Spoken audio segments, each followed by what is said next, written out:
video is going to go through the process of loading and setting up a log on our custom chainsaw mill. It's not too bad getting the logs over to the ramps because they're round. We can roll them over and manipulate them a little bit. You saw me using a pitchfork here. Maybe I should get one of those cant hooks or something like that eventually, but working with what I've got. Now that we've got the log up on the ramps, we can now use the winch strap to bring it up about a foot at a time. Once we get it up a foot, we move the pegs, loosen, rinse, repeat until we get all the way up to the top. The logs that we're normally milling up are not too big, usually anywhere from 36 to max of 60 inches and weighing anywhere from 200 to 400 probably is the max weight. But I do have some white oak logs that are waiting that are a little bit beyond that, so we'll see what happens. Now we just need to prep the platform for the log and get rid of the winch. Now that we're done with that, all we have to do is just do one little push using this log to help kind of get me there, and we're done. Log's up on the mill and ready to go. This next part, we're going to go through the setup and the alignment of the log.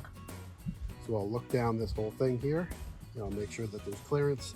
Bring the saw on both sides. Make sure it'll be set up good.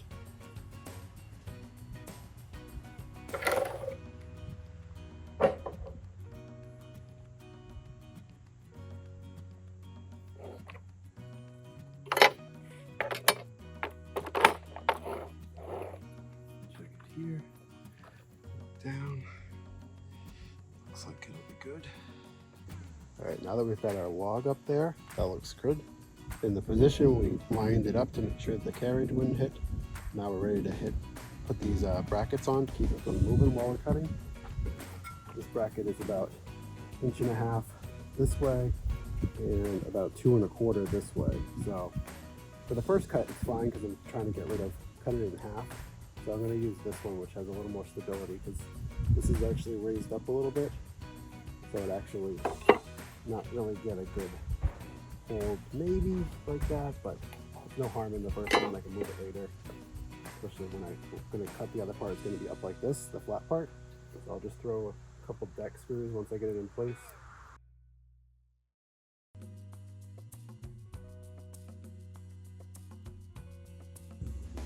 Alright, we're going to set up for our first cut. Now we need to bring the saw up so that we can get close to the pith. That's the way that I've been cutting it. I'm sure there are other ways to cut it, but let's do that. There's a little jack stand at the bottom here, right here, and there's one on the other side. I'm going to use the impact to go up a little bit this side, a little bit on that side, and we'll slowly make our way up, and then we'll get to the next step.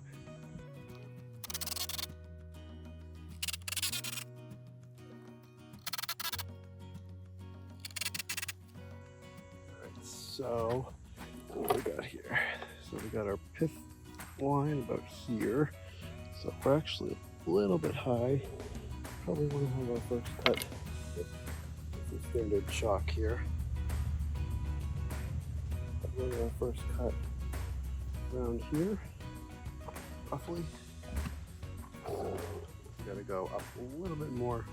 Bring this up.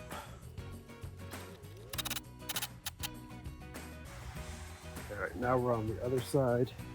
And we've got our pith crack kind of going like this. That's the pith right there.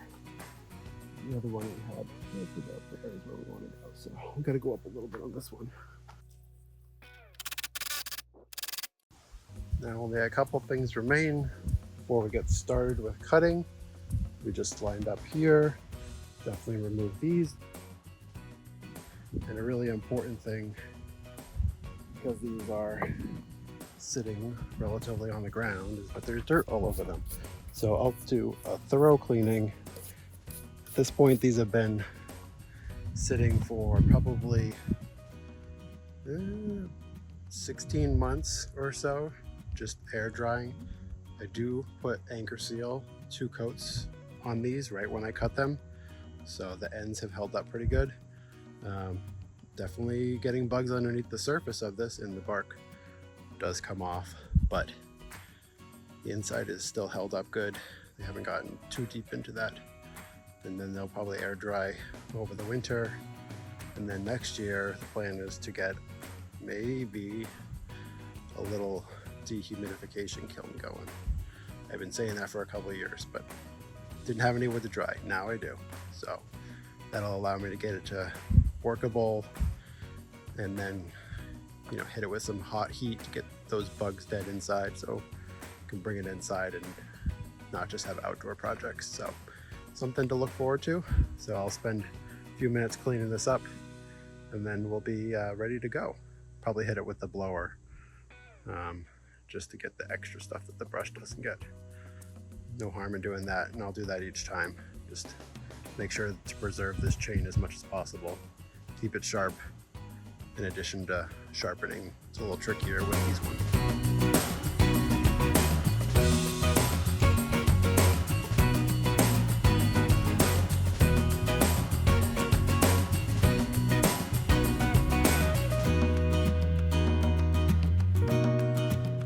Now we're on to the fun part, the milling of the log. Stay tuned as we go through and do a couple slabs here of this red oak, and enjoy.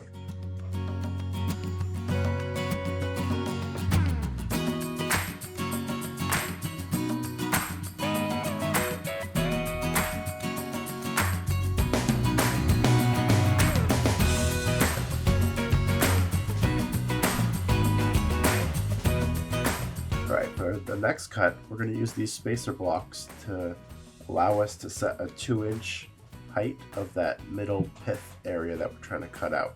This will allow us to align the chainsaw on both sides to be the same height.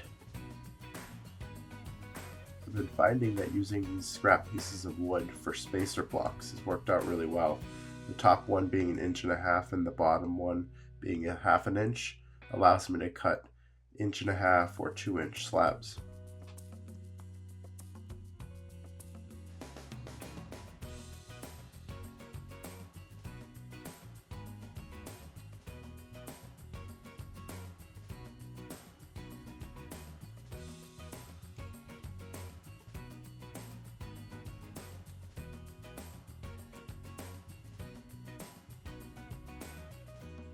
Well, that's a wrap on this one.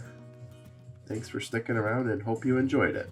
If you did like this video, we appreciate a like, and if you want to subscribe, we look forward to seeing you again on the mill or in the workshop. Until then.